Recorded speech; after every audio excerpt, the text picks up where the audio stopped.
যাবতীয় প্রশংসা মহান আল্লাহ তাআলার জন্য। সালাতু সালাম বর্ষিত হোক মুহাম্মদ সাল্লাল্লাহু আলাইহি ওয়াসাল্লামের প্রতি।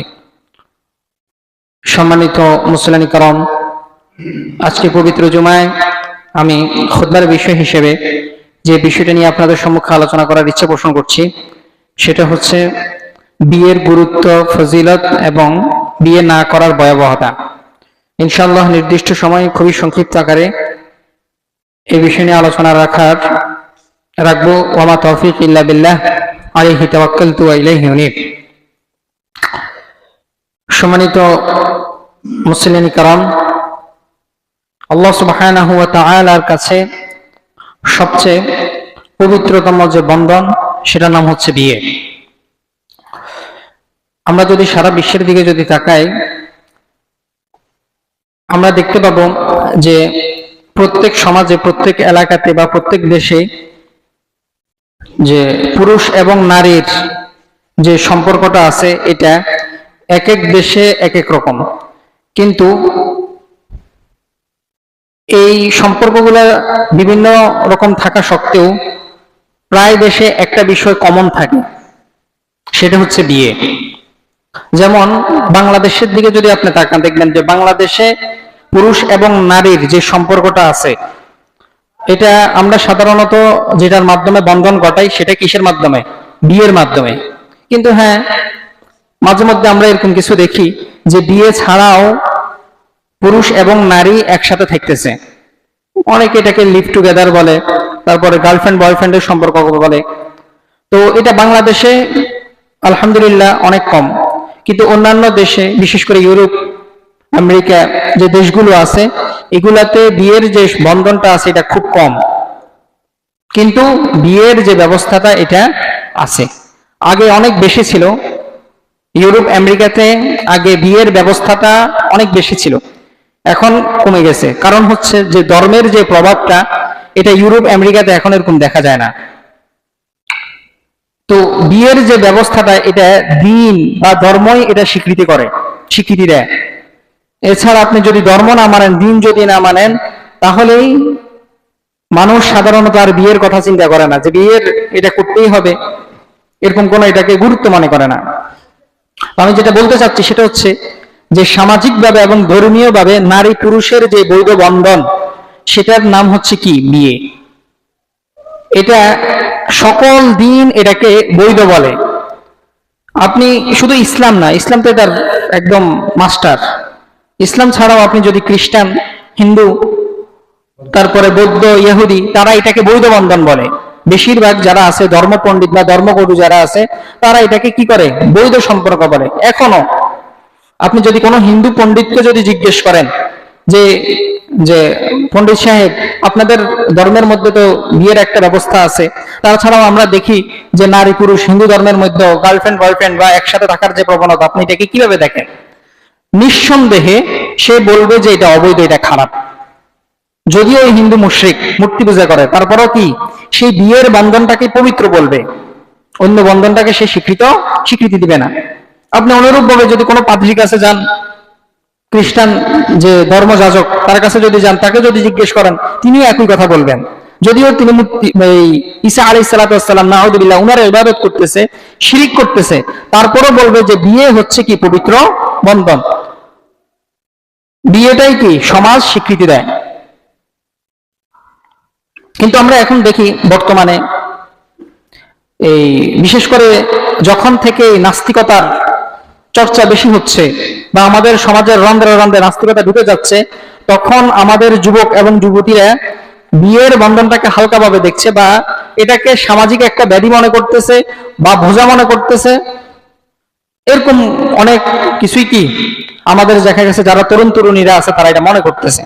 কারণ হচ্ছে বিয়ের ক্ষেত্রে বিয়ে আপনি এমনি হেমনে হুটহাট করে ফেললেন, এটা কোনো দিন কোনো ধর্মই এটা বলে না। কারণ হচ্ছে এটা কোনো একদিন দুই দিনের না, এটা কোনো আমরা ছোটবেলায় দেখবেন ছোট বাচ্চারা পুতুলের বিয়ে দেয়।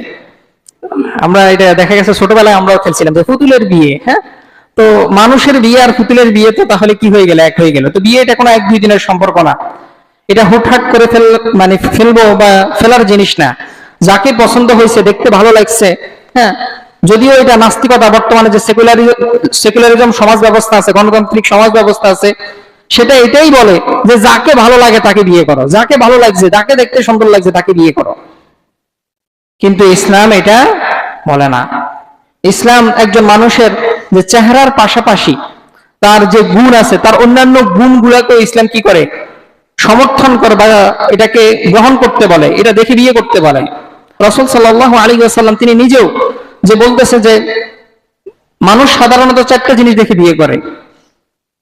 কেউ দেখা গেছে সৌন্দর্য দেখে, কেউ বংশমর্যাদা দেখে, কেউ টাকা পয়সা দেখে। কিন্তু ফাসফার বিদায়াতিদ দ্বীন, আমি মুহাম্মদ তোমাদেরকে যেটা দেখে বিয়ে করতে বলতেছি সেটা হচ্ছে ফাসফার বিদায়াতিদ দ্বীন, তুমি দ্বীনকে অগ্রাধিকার দাও। সৌন্দর্য ঠিক আছে, এগুলা দেখো, বংশমর্যাদা এগুলোও দেখো, কিন্তু তুমি যেটাকে বেশি অগ্রাধিকার দিবা, কোনো কিছু যদি না পাও তাহলে কি দেখো, দ্বীনদারিকে দেখো। তো বিয়ের ক্ষেত্রে ইসলাম শুধু আপনি দেখেই ভালো লাগছে, তার বংশমর্যাদা ভালো, বাবা বড় লোক, তার সরকারি চাকরি আছে, এটা দেখছেন, দেখেই কি বিয়ের জন্য লাফালাফি শুরু করে দিয়েছেন, পাগল হয়ে গেছেন, ইসলাম সেটা কথা বলে না। কিন্তু আজকে আমাদের সেকুলারিজম, গণতান্ত্রিক সিস্টেম, ঠিক আছে, জাতীয়তাবাদ, এটাই শিখায়। স্কুল কলেজে দেখেন না, আজকে দেখা গেছে ওই কালো যারা মেয়ে আছে, কালো মেয়েদের দেখবেন কোনো ধরনের কোনো অবৈধ সম্পর্ক নাই। এটা আল্লাহ তাআলা কালো মেয়েদেরকে রক্ষা করতেছে। হয়তো কালো মেয়ে যারা আছে তারা এটা কি খারাপ ভাবে দেখতেছে, হায় রে আমার কেউ পছন্দ করে না, না এটা ভালো। আল্লাহ তাআলা আপনাকে গুনাহ থেকে দূরে রাখতেছেন, আপনার জন্য পবিত্র বন্ধন যে আপনাকে বিয়ের মাধ্যমে নিবে, তাকে কি করতেছেন, ব্যবস্থা করে রাখছেন, তাকে জমা করে রাখছেন। কিন্তু দেখবেন যে ভার্সিটিতে গেলেই মানে বিশেষ করে যুবকরা কি খোঁজে, সুন্দর খোঁজে। মেয়ে ছাত্রী হিসেবে ভালো না হোক কোনো সমস্যা নাই, মানে চামড়া সাদা কিনা, ঠিক আছে, সাদা চামড়ার কিনা, সাদা চামড়া দেখলেই কি লাফালাফি শুরু হয়ে যায়, পাগল হয়ে যায়, ঠিক আছে। কিন্তু ইসলাম এটা বলে না। হ্যাঁ, কারো ভিতরে যদি ইসলাম এটাও বলে না যে আপনি সৌন্দর্য দেখবেন না, আপনি বংশমর্যাদা দেখবেন না, ইসলাম সেটাও বলে না। আপনি দেখেন, তবে অগ্রাধিকার দিবেন ইসলামকে, দ্বীনকে। যে সালাত আদায় করে, যে নারী পর্দা করে, যে নারী মাহরাম গায়র মাহরাম মেনে চলে, শালীন ভদ্র সভ্য, এরকম নারীকেই ইসলাম বিয়ে করতে বলে, বিয়ে করতে উৎসাহিত করে। অনুরূপভাবে ছেলের ক্ষেত্রেও আপনি সরকারি চাকরি দেখবেন না, যদি থাকে এটা ভিন্ন বিষয়, কিন্তু আগে দেখেন ছেলে ধার্মিক কিনা, দ্বীনদার কিনা, সে নম্র ভদ্র কিনা, তারপরে আপনি তাকে অগ্রাধিকার দেন। হ্যাঁ, তার যদি সরকারি চাকরি থাকে এটা ভালো, না থাকলেও আলহামদুলিল্লাহ, কোনো সমস্যা নেই। তার যদি ছোটখাটো ব্যবসা থাকে, চাকরি থাকে, কিন্তু সে যদি দ্বীনদার হয়, ইসলাম বলে যে তাকে অগ্রাধিকার দাও। আল্লাহু আকবার। এটা হচ্ছে মোটামুটি কি মানে ভূমিকার কথা, আমি যতটুকু বলা দরকার ততটুকু আপনাদেরকে বলতেছি। যে এখানে আমি যেটা বুঝাতে চাচ্ছি সেটা হচ্ছে যে ইসলাম যেটাকে স্বীকৃতি দেয়, যেটাকে উৎসাহিত করে সেটা হচ্ছে কি বিয়ে, এবং কি বিয়ের ক্ষেত্রে যেটাকে উৎসাহিত করে সেটা হচ্ছে দ্বীনকে। এটা হচ্ছে কি বর্তমান সমাজ ব্যবস্থা এবং ইসলামের মধ্যে বড় পার্থক্য, বড় পার্থক্য। তো আসি যে বিয়ের গুরুত্ব ইসলামে কেমন। এক নম্বরে যে গুরুত্বের কথা বলবো সেটা হচ্ছে ইসলাম বিয়েটাকে এটা কোনো মানে যৌন চাহিদার যে মাধ্যম শুধু সেটা বানায় নাই। যা আজকাল দেখেন না, ওই শুধু প্রেম ভালোবাসা কাদের মধ্যে হয়, যুবক যুবতীদের মধ্যে শুধু প্রেম ভালোবাসা, মানে তারাই শুধু ভালোবাসতে জানে, আর কেউ ভালোবাসতে জানে না। তো এটা হচ্ছে কি যৌন আকর্ষণের কারণে, হরমোনগত কারণে। কিন্তু ইসলাম এটাকে শুধু যৌন আকর্ষণের মধ্যেই সীমাবদ্ধ রাখে নাই। ইসলাম এটা বিয়েটাকে ইবাদত বলেছেন, ইবাদত। আপনি যদি বিয়ের মাধ্যমে আপনি হালাল ওয়েতে আপনি যদি আপনার স্ত্রীর কাছে যান, আপনি যদি আপনার স্বামীর কাছে যান, তাহলে আপনি ইবাদত করতেছেন, আপনার নেকি হচ্ছে। এটাকে ইবাদতের অংশ বলেছেন। ইবাদতের আমরা জানি যে ইবাদতের অংশ হতে গেলে কি লাগে, দুইটা জিনিস লাগবে মেইন।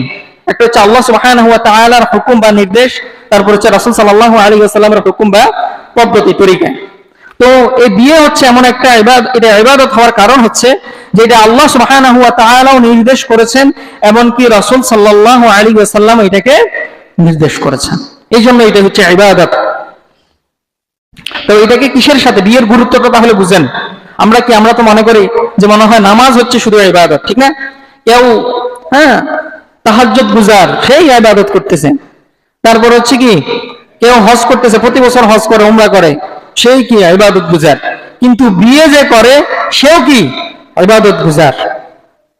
বরং কোন উলামায়ে কেরাম বলেছেন যে একজন মানুষের বিয়েহীন একজন মানুষ তাহাজ্জুদ সালাত আদায় করে আর একজন বিয়ে করেনেওয়ালা মানুষ সে সাধারণ ফরজ সালাত আদায় করে। আল্লাহ সুবহানাহু ওয়া তাআলার কাছে যার ইবাদত সবচেয়ে মূল্যবান সেটা হচ্ছে যে বিয়ে করা অবস্থায় ফরজ সালাত ইবাদত, ফরজ সালাত আদায় করে। এটার অনেকগুলো হিকমত আছে, কারণ আছে, আমি সেদিকে যাচ্ছি না, তাহলে কথা অনেক লম্বা হয়ে যাবে। এটা আপনারা সহজভাবে আপনারা এটা বুঝেন। তাহলে কেন আল্লাহ সুবহানাহু ওয়া তাআলা যেমন তিনি বলেছেন যে ফানকিহু মা তাবা লাকুম মিনান নিসা, তোমরা নারীদের মধ্যে যাদেরকে পছন্দ হয় তাদেরকে তোমরা কি করো, বিবাহ করো, আল্লাহ সুবহানাহু ওয়া তাআলার নির্দেশ। তারপর রাসূল সাল্লাল্লাহু আলাইহি ওয়াসাল্লাম তিনি বলছেন যে ইয়া মা'শারাশ শাবাব, হে যুবক সম্প্রদায়, মান ইসতাতা'a মিনকুমুল বা'তা ফালিয়াতাযাওয়াজ, তোমাদের মধ্যে যার বিয়ে করার সামর্থ্য আছে সে যেন ফালিয়াতাযাওয়াজ, সে যেন বিবাহ করে। তো বিয়ের কথা এটা আল্লাহ সুবহানাহু ওয়া তাআলা বলেছেন, এমন রাসূল সাল্লাল্লাহু আলাইহি ওয়াসাল্লামও বলেছেন, সেজন্য এটা হচ্ছে ইবাদত।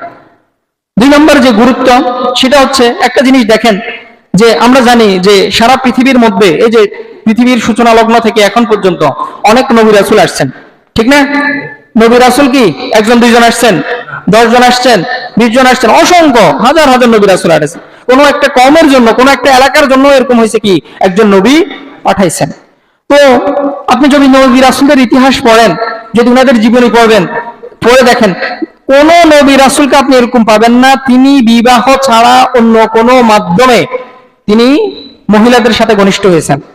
কোন নবী রাসূলের এটা বৈশিষ্ট্য ছিল না। নাউযুবিল্লাহ। আজকে তো আমরা দেখা গেছে কি, হ্যাঁ, একটু বড় লোক হইলে শিক্ষিত মানুষও কি আজকাল কি বিয়ে ছাড়া সম্পর্ক করতেছে। সমাজে তিনি একজন শিক্ষিত মানুষ, ধনী মানুষ, প্রভাবশালী একজন মানুষ, কিন্তু কি তার গার্লফ্রেন্ড আছে, তিনি অবৈধ সম্পর্কের মধ্যে আছে। কিন্তু আল্লাহ সুবহানাহু ওয়া তাআলা যারা পৃথিবীর মধ্যে সবচেয়ে শ্রেষ্ঠতম মানুষ ছিলেন নবী রাসূলরা, তারা কেউ এরকম কখনোই হয় না যে ওনারা কি কোনো মহিলার সাথে নাউযুবিল্লাহ বিবাহ বন্ধন ছাড়া ঘনিষ্ঠ হয়েছে, এরকম কখনোই হয়নি। হ্যাঁ, এরকম নবী আছে যে তিনি কি করেন নাই, বিয়ে করেন নাই, সেটাও কারণ আছে। যেমন আমরা জানি ঈসা আলাইহিস সালাতু ওয়াস সালাম, ওনার নাম শুনছেন না? হ্যাঁ, খ্রিস্টানরা যাকে কি নামে কি কি কি হিসাবে ইবাদত করে, স্রষ্টা হিসাবে, সৃষ্টিকর্তা হিসাবে, নাউযুবিল্লাহ, যে উনি কি করেন নাই, বিয়ে করেন নাই, তবে তিনি কি আবার আসবেন। আমরা জানি, আমাদের আকীদা, আমাদের বিশ্বাস হচ্ছে আল্লাহ সুবহানাহু ওয়া তাআলা তাকে কি করছেন, জীবন্ত উপরে নিয়ে গেছেন। কিয়ামতের আগে যখন ইমাম মাহদী আলাইহিস সালাতু ওয়াস সালাম আসবেন, তখন কি ঈসা আলাইহিস সালাতু ওয়াস সালামও আসবেন, তিনি দাজ্জালকে কি করবেন, হত্যা করবেন, এমনকি তিনি বিবাহ শাদী করবেন ইনশাআল্লাহ। তো এরকম কোন নবী রাসূল পাওয়া খুবই দুষ্কর যে তিনি কি করেন নাই, বিয়ে করেন নাই। তাহলে বিয়ের গুরুত্বটা বুঝেন, বিয়ের গুরুত্বটা বুঝেন। যারা পৃথিবীর মধ্যে সবচেয়ে শ্রেষ্ঠতম মানুষ ছিলেন তাদের কি ছিল, স্ত্রী ছিল, তারা বিবাহ করতেন। এমনকি সকল নবীদের শ্রেষ্ঠতম নবীকে মুহাম্মদ সাল্লাল্লাহু আলাইহি ওয়াসাল্লাম, তিনি কি করলেন, তিনিও কি করছেন, বিয়ে করছেন। তিনি শুধু ইবাদত করেন নাই, শুধু সালাত আদায় করেন নাই, তাহাজ্জুদ আদায় করেন নাই, শুধু জিহাদ করেন নাই, তিনি ঘর সংসারও করেছেন, বিবাহ করেছেন। এমনকি মুহাম্মদ সাল্লাল্লাহু আলাইহি ওয়াসাল্লাম উনার শুধু 1-2 জন স্ত্রী ছিলেন না, উনার একাধিক স্ত্রী ছিলেন। আপনার হয়তো আজকাল একাধিক স্ত্রীর কথা শুনলে আপনার খারাপ লাগে, আপনারাও হয়তো মনে করতে পারেন এটা তো আমাদের সমাজের সাথে যায় না। এটা আপনি যদি মনে করেন সেটা আপনার ঈমানের দুর্বলতা, আপনার জ্ঞানের স্বল্পতা। কিন্তু এটা জেনে রাখেন যে একাধিক বিয়ে করা এটা রাসূল সাল্লাল্লাহু আলাইহি ওয়াসাল্লামের অন্যতম একটা সুন্নাহ, যেহেতু তিনি করেছেন। এটা একদম সুন্নাত, মানে এটা হচ্ছে রাসূল সাল্লাল্লাহু আলাইহি ওয়াসাল্লামের অভ্যাসগত সুন্নাহ। মানে এটাকে তিনি এত বেশি উৎসাহিত করেন না যে আপনাকে একাধিক বিয়ে করতেই হবে, এরকম কোনো কিছু না। এটা জায়েজ, এটা বৈধ একটা বিষয়। এটা আমি এখানে হাইলাইট এজন্যই করতেছি কারণ আজকাল আমাদের সমাজের মধ্যে একাধিক বিয়েকে অনেকে অস্বীকার করে, অনেকে ঠাট্টা বিদ্রুপ করে। এই জন্য আমি এখানে এটা জোর দিতেছি, না হলে এটা জায়েজ একটা বিষয়। কারো একজন স্ত্রী আছে, ঠিক আছে, কারো 2 জন স্ত্রী আছে, আপনার 2 জন স্ত্রী আছে, তার মানে এইটা না যে আপনি জান্নাতে আপনার মর্যাদা একটু বেশি হবে, এরকম কোনো হাদিস নাই, এরকম কোনো হাদিস নাই। তবে এটা একটা বৈধ বিষয়। কেউ যদি তার সামর্থ্য আছে, কেউ যদি করে, তাকে নিয়ে আপনি ঠাট্টা বিদ্রুপ করবেন, তাকে চরিত্রহীন বলবেন, তাকে অবাধ্য বলবেন, তার স্ত্রীর মধ্যে সমস্যা আছে, এরকম কথা বলবেন, তাহলে আপনি জেনে রাখেন আপনার জন্য পরকালে কঠিন আযাবের ব্যবস্থা আছে। কোন কোন উলামায়ে কেরাম বলেছেন এটা ইসলামের মধ্যে একটা স্বীকৃত বিষয়। আপনি ইসলামের কোন একটা বিষয় হয়তো আমল করতেছেন না, আপনি কাফের হবেন না, কিন্তু আপনি ইসলামের কোন একটা নরমাল একটা বিধানকে যদি আপনি ঠাট্টা বিদ্রুপ করেন, হাসি তামাশার পাত্র বানান, তাহলে আপনি আর মুসলিম থাকতে পারেন না। আপনি যতই তাহাজ্জুদ গুজার হন না কেন, যতই নামাজ পড়েন না কেন। তো সকল নবী রাসূলদের কি ছিলেন? স্ত্রী ছিলেন। এমন কোন নবী রাসূল নাই যার কোনো কি ছিল না, এরকম স্ত্রী ছিল না, এরকম কোনো কখনোই হয়নি। এটা নবী রাসূলদের কি একটা সুন্নাহ। 3 নম্বর যে গুরুত্ব সেটা হচ্ছে যে এটা হচ্ছে সমাজের ভিত্তি। আমরা জানি যে এই যে আমাদের দেশ, এটা একটা রাষ্ট্র, ঠিক না? এটা একটা রাষ্ট্র না? তো রাষ্ট্র কিসের মাধ্যমে গড়ে ওঠে? সমাজের মাধ্যমে। আর সমাজ কিসের মাধ্যমে গড়ে ওঠে? পরিবারের মাধ্যমে। যেখানে পরিবার নাই সেখানে সমাজ নাই, যেখানে সমাজ হতে পারে না সেটা কখনো রাষ্ট্র হতে পারে না। তাহলে বিয়ে এটা হচ্ছে সমাজের একটা ভিত্তি, একটা স্তর। এই বিয়ে ছাড়া কখনো একটা রাষ্ট্র এটা কখনোই সম্ভব না। এই যে আজকাল একটা দেশের কথা আমরা জানি যে চায়না। চায়না কি কোনো ইসলামিক কান্ট্রি, মুসলিম কান্ট্রি? না। এটা কোনো খ্রিস্টান কান্ট্রি? না। এটা কোনো হিন্দু কান্ট্রি? না। এখানে বেশিরভাগ হচ্ছে কমিউনিস্ট, মানে নাস্তিক, বেশিরভাগই নাস্তিক। কিন্তু তাদের মধ্যে এখনো বিয়ের প্রচলন আছে। নাস্তিক হওয়া সত্ত্বেও তাদের মধ্যে কি আছে? বিয়ের প্রচলন আছে। কেন? তারা এটা জানে যদি বিয়ের সিস্টেমটাকে আমরা যদি নাকচ করে দিই, বাদ দিয়ে দিই, তাহলে আমাদের সমাজ আর থাকবে না। আর সমাজ যদি না থাকে তাহলে এখানে রাষ্ট্র আর থাকতে পারে না। বুঝতে পারছেন? কারণ আমার স্ত্রী নাই, আমার আর কোনো দায়বদ্ধতা নাই, কোনো কিছুই নাই। আমি শুধু খাবো, ঘুমাবো, খেলবো, দেলবো, পরিবার হইল না। পরিবার না থাকলে সমাজও হবে না। আর সমাজ না থাকলে কখনো রাষ্ট্র হবে না। রাষ্ট্র ভেঙে যাবে, রাষ্ট্র ভেঙে যাবে। আপনি অবাক হবেন যে রাশিয়ার মতো একটা দেশ, পৃথিবীর মধ্যে যেটা সবচেয়ে বড় দেশ রাশিয়া, আয়তনের দিক দিয়ে, জনসংখ্যার দিকে সবচেয়ে বড় দেশ হচ্ছে কে? চায়না। আর আয়তনের দিক দিয়ে, মানে সীমানার দিক দিয়ে, এরিয়ার দিকে সবচেয়ে বড় দেশ কে? রাশিয়া। তারা এখন চাচ্ছে যে তাদের যে ছেলে মেয়েরা আছে, তরুণ তরুণীরা আছে, যেন তারা তাড়াতাড়ি বিয়ে করে। এমনকি অনেক এলাকাতে, অনেক অঞ্চলে এরকম আছে যে 15 বছরে ছেলে মেয়েদের বিয়ে হইতেছে। 15 বছরে। কেন? কারণ তারা দেখতেছে যে তাদের এখন যুদ্ধ লাগতেছে। কার সাথে যুদ্ধ হইতেছে? রাশিয়ার, ইউক্রেনের সাথে যুদ্ধ হইতেছে। তাদের অসংখ্য মানুষ মারা যাচ্ছে। তো তারা এটা আশঙ্কা করতেছে যদি এরকম যুদ্ধ যদি এরকম আরো 10 বছর চলে, তাহলে তাদের অর্ধেক যারা সামরিক আছে, যারা যুবক আছে, যুদ্ধে কারা যায়? বুড়া মানুষ যায়। যুদ্ধে কারা যায়? যুবকরা যায়। তো তাদের অর্ধেক যুবক কি হয়ে যাবে? শেষ হয়ে যাবে, ধ্বংস হয়ে যাবে। তাহলে তাদের সমাজটা ভেঙে যাবে, রাষ্ট্রের যে কাঠামোটা আছে সেটাও ধ্বংস হয়ে যাবে। তারা এখন এলান দিয়ে এরকমও হইতেছে যে রাত্রে তাদের ইন্টারনেট বন্ধ, যে যাতে কি পুরুষ মহিলা একে অপরকে সময় দেয়। তারপরেও তারা পাইতেছে না। আমাদের তো আলহামদুলিল্লাহ কিছু লাগতেছে না, তারপরেও কি একজনের কমসে কম 3-4টা আছে। এটা আল্লাহর নেয়ামত, এটা কোনো অভিশাপ না। এটা নিয়ে হীনম্মন্যতায় ভুগবেন না যে আপনার সন্তান সন্ততি 3-4 জন হয়ে গেছে। এখন দেখা গেছে 3-4 জন সন্তান হইলেই কি মানে ননদরা বা অন্য কারা কি করে? খোঁটা দেয় যে এত সন্তান হইতেছে কেন, এত বাচ্চা পয়দা করতেছেন কেন, সমস্যা কেন? এগুলাতে কান দিবেন না। আল্লাহ সুবহানাহু ওয়া তাআলা আমাদের বাংলাদেশকে যেহেতু জনসংখ্যার নিয়ামত দিচ্ছেন, এটা বাধা দিবেন না, এখানে কোনো হস্তক্ষেপ করবেন না। বুঝতে পারছেন? তাহলে রাশিয়ার মতো অবস্থা হবে। ইন্টারনেট টিটনেটের সব বন্ধ করে দিব, লাইট ফ্যান সব বন্ধ করে দিব, তারপরেও কি হবে না? বাচ্চা নিতে উৎসাহিত হবে না। কারণ তাদের যুবক যুবতীরা কি ওই ভোগ বিলাসিতায় মত্ত। সন্তানের দায়িত্ব আর তাদের এখন মাথায় আসে না, নিতে চায় না। এটাকে তারা বোঝা মনে করে। ওই চলতে চলতে টাকা ইনকাম করো, নিজে খাও, নিজে ফুর্তি করো, ব্যাসপতি তালয় যাও, কোন রকম একটা মেয়ের সাথে সম্পর্ক করো, আবার আরেকটা মেয়ের সাথে করো, ব্যাস, মানে প্রোডাকশন ব্যবহার করো। এই তাদের জীবন এভাবে চলে যেতেছে।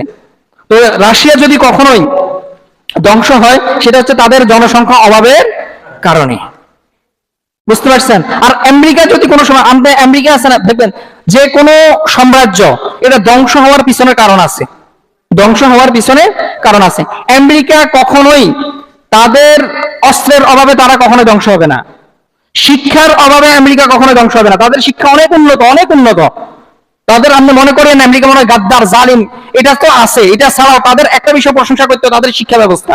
তাদের শিক্ষা ব্যবস্থার ধারের কাছে অন্য কোনো শিক্ষা ব্যবস্থা নাই আমেরিকার। তারা শুধু অস্ত্রে শস্ত্রে উন্নত না। কিন্তু এখন আপনি বলতেছেন যে বাইরে তারা কেন ধ্বংস হবে? আমি বলতেছি যদি অদূর ভবিষ্যতে যদি আমেরিকা যদি ধ্বংস হয়, একমাত্র ধ্বংস হওয়ার কারণ হচ্ছে তাদের পারিবারিক কাঠামো। তাদের পারিবারিক কাঠামো খুবই ভঙ্গুর। বাবার সাথে ছেলের সম্পর্ক ভালো না, স্ত্রীর সাথে স্বামীর সম্পর্ক ভালো না, মায়ের সাথে ছেলের সম্পর্ক, শ্বশুর শাশুড়ি তো অনেক দূরের কথা। শ্বশুর শাশুড়ি তো তারা সম্পর্কের মধ্যে ধরে না।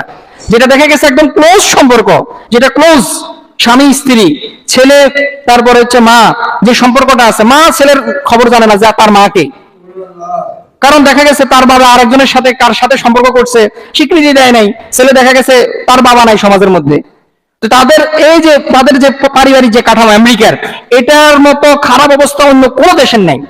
সবচেয়ে বেশি বাস্টার্ড জারজ সন্তান পয়দা হয় আমেরিকার মধ্যে, সবচেয়ে বেশি।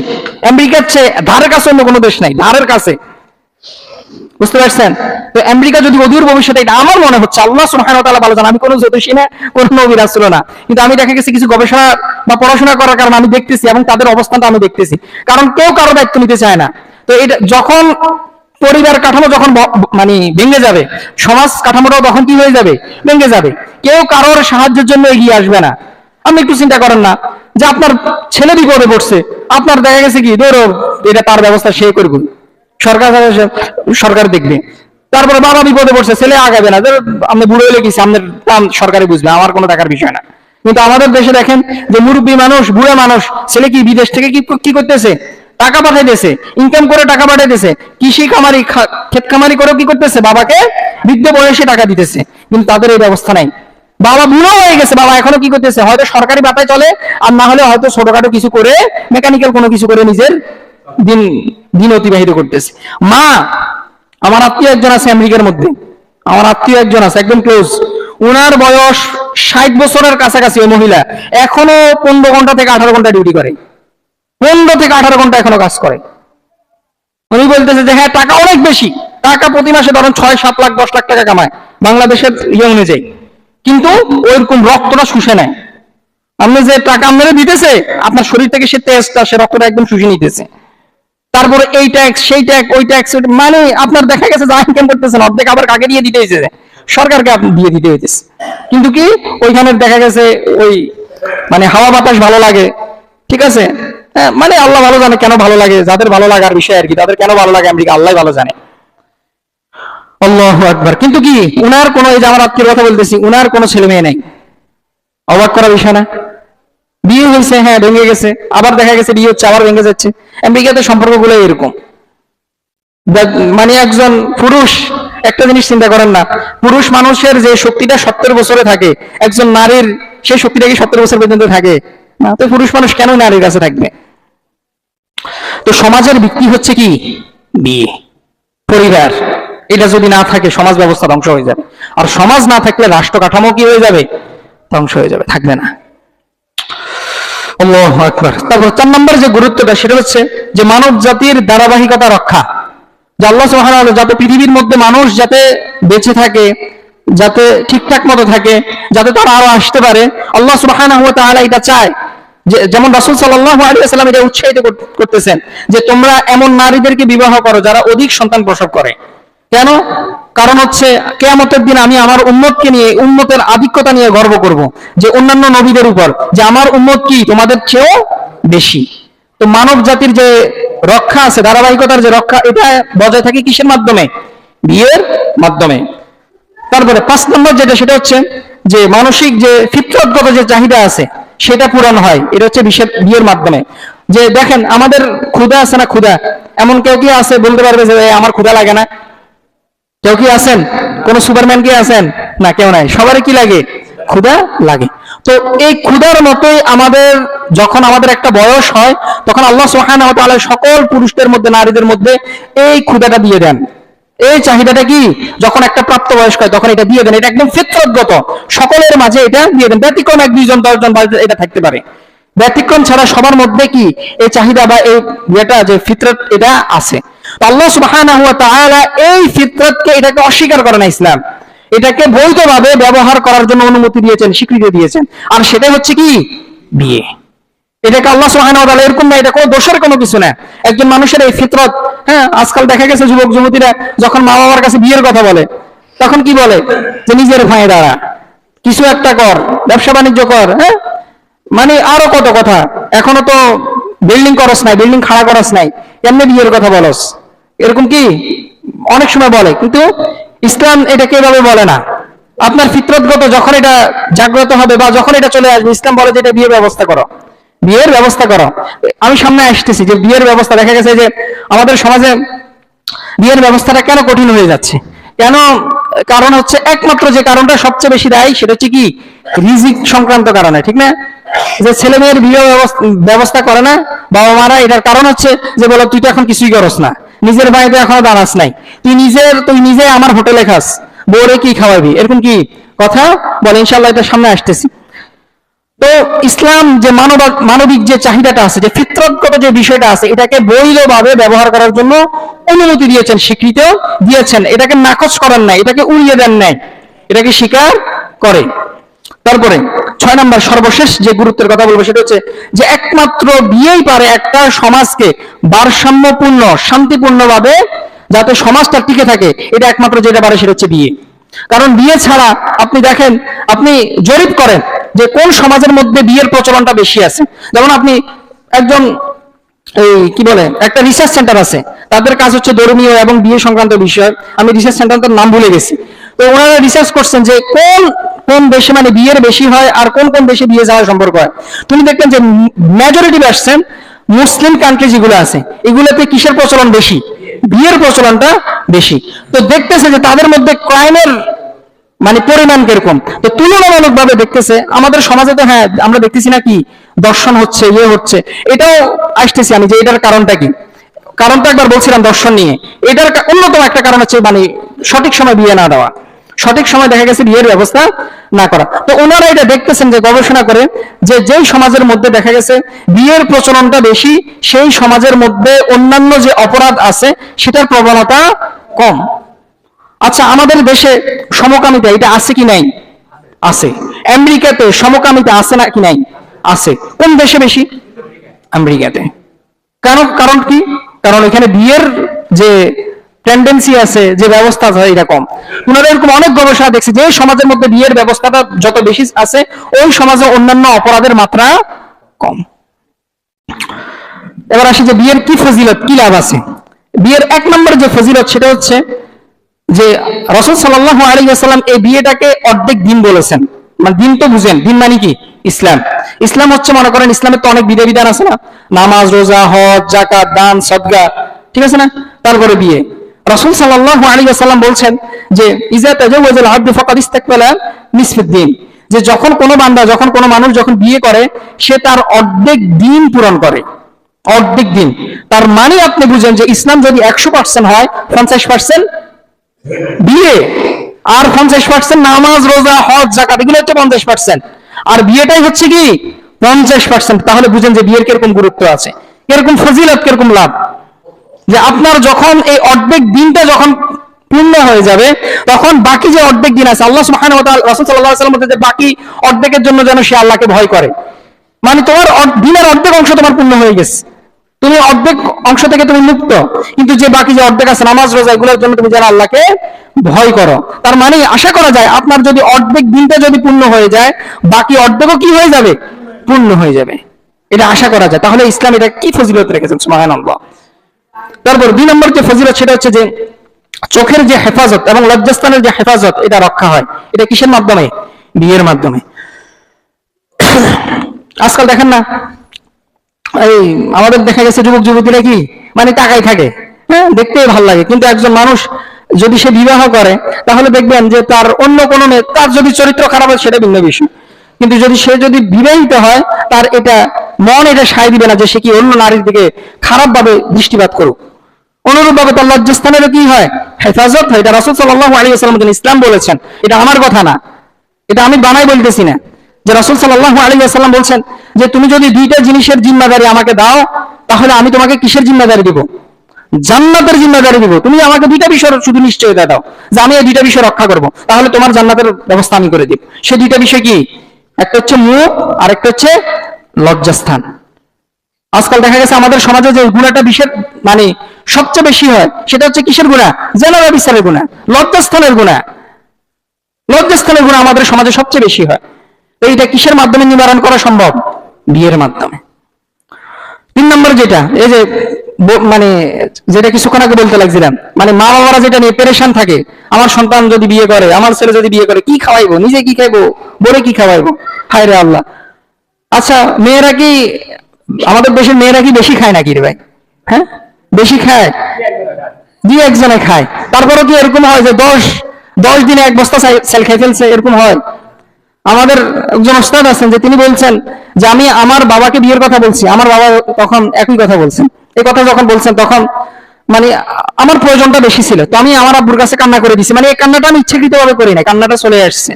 তো আমার বাবা আমার বিয়ের ব্যবস্থা করছেন, তো কি কান্না করছি, তাই বলছি যে বাবা সমস্যা নাই, আমি তো রুটি তো দুইটা খাই, আমি সকালবেলা রুটি কয়টা খাই, দুইটা খাই, আমি রুটি একটা খাবো, আর একটা কারে দিব, আমার ওয়াইফকে খাওয়াবো, আমার ওয়াইফের আমি দুইটা দিব না। আপনি যে আমার সকালে আমার রুটির ব্যবস্থা কতটুকু, দুইটা, আমি একটা আমার ওয়াইফকে দিব, আর একটা আমি নিজে খাবো। ভাত আমি তো এক প্লেট খাই, অর্ধেক আমার ওয়াইফকে খাওয়াবো, অর্ধেক আমি নিজে খাবো, রাত্রে প্রয়োজন আমি খাবো না, বা দিনে আমি কি করব, খাবো না। তো যখন আমার বাবা এই কথা শুনছেন, আমার বাবা ইমোশনাল হয়ে গেছে, মানে কেঁদে ফেললেন, তো তিনি আমার বিয়ের ব্যবস্থা করছেন, আমাদের একজন উস্তাদ বলছেন, বুঝতে পারছেন? তো বিয়ে ভাই যাদের বেশি দরকার প্রয়োজন হয়, এটাতে কখনো লজ্জা পাবেন না, বাবার কাছে বলেন। আর বাবাদেরও একটু বোঝা উচিত, নিজের জ্ঞান বুদ্ধিটা খাটান, ছেলের বয়স 18-20 বছর হয়ে যাইতেছে, আপনি এখনো কি করতেছেন, ছেলে নিজের পায়ে দাঁড়াবে, আরে বিয়ের ব্যবস্থা করেন, দেখবেন বিয়ে হেরে বেড়াইবো, বিয়ে হেরে বেড়াইবো, যে তোমার কিছু করা লাগবে।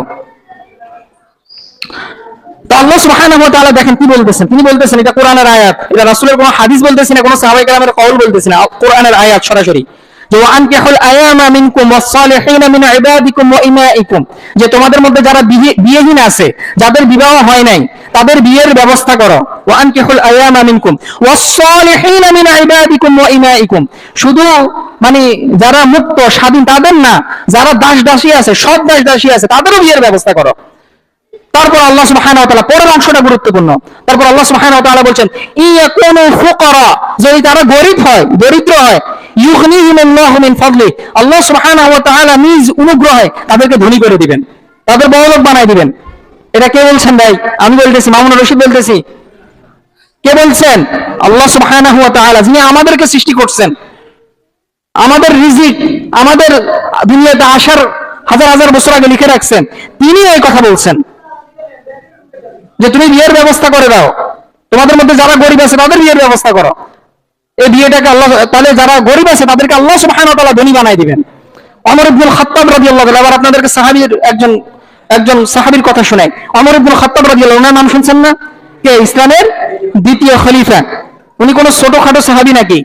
অনেক বড় মাপের সাহাবী, রাসূল সাল্লাল্লাহু আলাইহি ওয়াসাল্লামের শ্বশুর। রাসূল সাল্লাল্লাহু আলাইহি ওয়াসাল্লামের সাথে ওনার অনেক দিক দিয়ে সম্পর্ক আছে, অনেক দিক দিয়ে সম্পর্ক আছে। তো তিনি বলতেছেন যে আমি অবাক হই ওই যুবককে দেখে, ওই মানুষকে দেখে, যে ধনী হইতে চায় কিন্তু বিয়ে করে না। তিনি এই কথা বলেন নাই যে যে ধনী হতে চায় যে সে ব্যবসা করে না, আমি ওই যুবককে দেখে অবাক হই, তিনি এই কথা বলেন নাই। তিনি কি বলছেন? যে ধনী হইতে চায়, বড়লোক হইতে চায়, টাকাওয়ালা হইতে চায়, কিন্তু সে কি করে না, বিয়ে করে না, আমি তাকে দেখে অবাক হই। তো আপনাকে টাকাওয়ালা হইতে হইলে, বড়লোক হইতে হলে কি করা লাগবে? বিয়ে করা লাগবে। এটা আপনার যদি ঈমান যদি কমজোর হয়, আপনার যদি আকীদা যদি বিশুদ্ধ না হয়, তাহলে আপনার এটা মাথায় আসবে না। আপনি বলবেন যে আমার খরচ করি 100 টাকা, বিয়ে করলে তো আরো খরচ বাড়ে যাবে, তো আমি ধনী হইলাম কেন, আমি তো গরিব হয়ে গেলাম। তো বললাম না, আপনার যদি আকীদা যদি দুর্বল হয়, কারণ হচ্ছে আপনি বিশ্বাস করতেছেন আপনি আপনার বউকে খাওয়ান, এটা হচ্ছে আপনার আকীদা। কিন্তু ইসলামের আকীদা হচ্ছে আপনাকে এবং আপনার বউকে কে খাওয়ায়? আল্লাহ খাওয়ায়।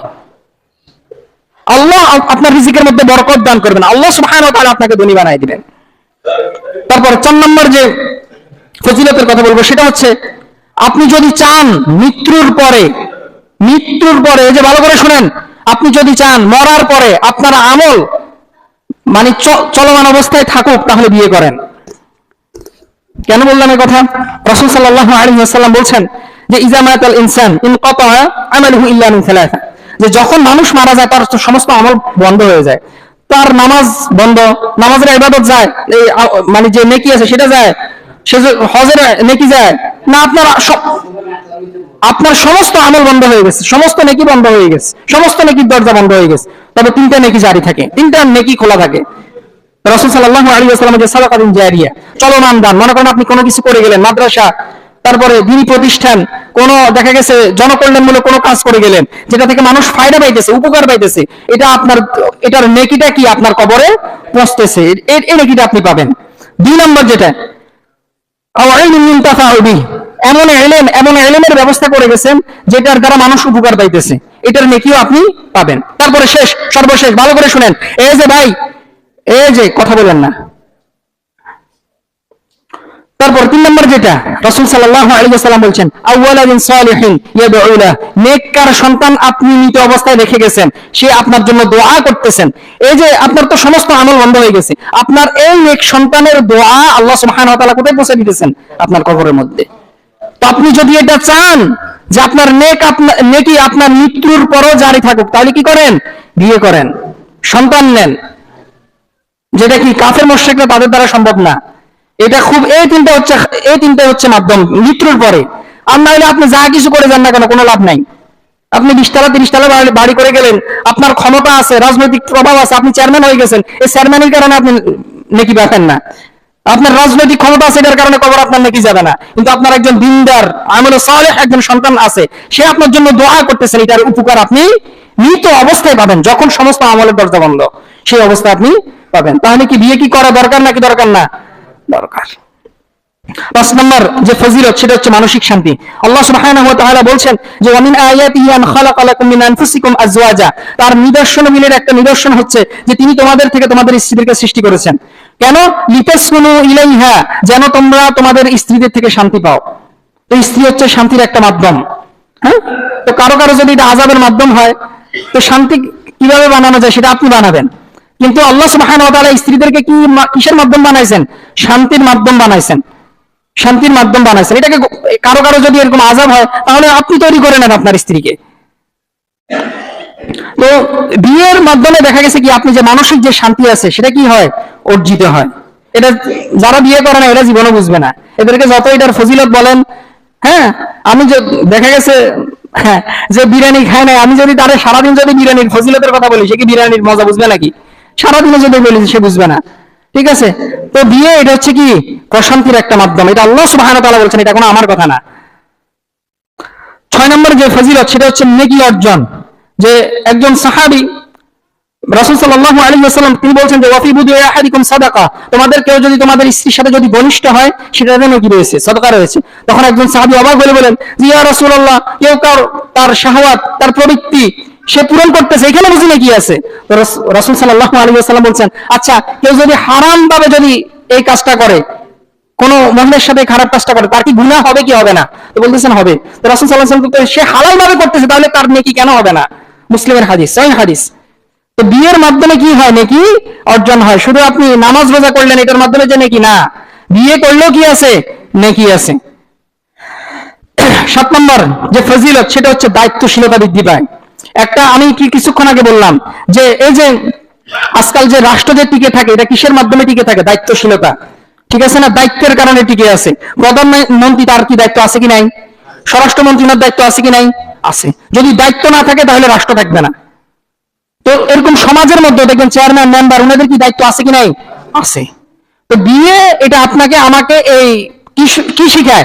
মূলত দায়িত্ব শিখায়। যার বউ আছে তার কি আছে? দায়িত্ব আছে। যার বউ নাই তার কোনো দায়িত্ব নাই। সে না কোনো পরিবারের মধ্যে কোনো ভূমিকা পালন করতেছে, আর যেহেতু সে পরিবারের মধ্যে ভূমিকা পালন করতেছে না, তার মধ্যে ন্যাচারালি একটা মাইন্ডসেট এটা তৈরি হয়ে যায় যে রাষ্ট্রে আমি কি দায়িত্ব পালন করব, আমি কি দায়িত্ব পালন করব, সমাজের মধ্যে আমি কি ভূমিকা রাখবো, তার এই মাইন্ডসেট কখনো তৈরি হবে না। বুঝতে পেরেছেন? হ্যাঁ, তারপরে সর্বশেষ যে ফজিলতের কথা বলবো সেটা হচ্ছে আপনি যদি রহমত পেতে চান, যদি নিজের জীবনের মধ্যে বরকত পেতে চান, এটা রাসূল সাল্লাল্লাহু আলাইহি ওয়াসাল্লামের কথা, তাহলে আপনাকে বিয়ে করতে হবে। বিয়ের মাধ্যমে রহমত আসে, কল্যাণ আসে, আপনার যত বরকত আছে, অনুগ্রহ আছে আল্লাহ সুবহানাহু ওয়া তাআলার পক্ষ থেকে, এটা কিসের মাধ্যমে অর্জিত হয়? বিয়ের মাধ্যমে অর্জিত হয়। সংক্ষেপে আমি যে বিয়ে না করার যে ভয়াবহতা, এটা সম্পর্কে সংক্ষিপ্ত আকারে কিছু বলতেছি। 1 নম্বর যে ভয়াবহতা, সেটা হচ্ছে ব্যভিচার বাড়বে। সমাজের মধ্যে আপনি বিয়ে দিবেন না, বিয়ের ব্যবস্থা করবেন না, উপযুক্ত বয়সে ছেলেমেয়ের বিয়ে ব্যবস্থা করবেন না, জানা ব্যভিচার বাড়বে। আমাদের সমাজে 10 বছর আগের চিত্র একটু খেয়াল করেন, 10 বছর চিত্র পরে খেয়াল করেন। জানা ব্যভিচার 10 বছর আগে যেরকম ছিল, এখন কি বেশি না কম? বাড়ছে, বাড়ছে, অনেক বাড়তেছে। কেন? আমাদের বাবা মার মাইন্ডসেট চেঞ্জ হয়ে গেছে।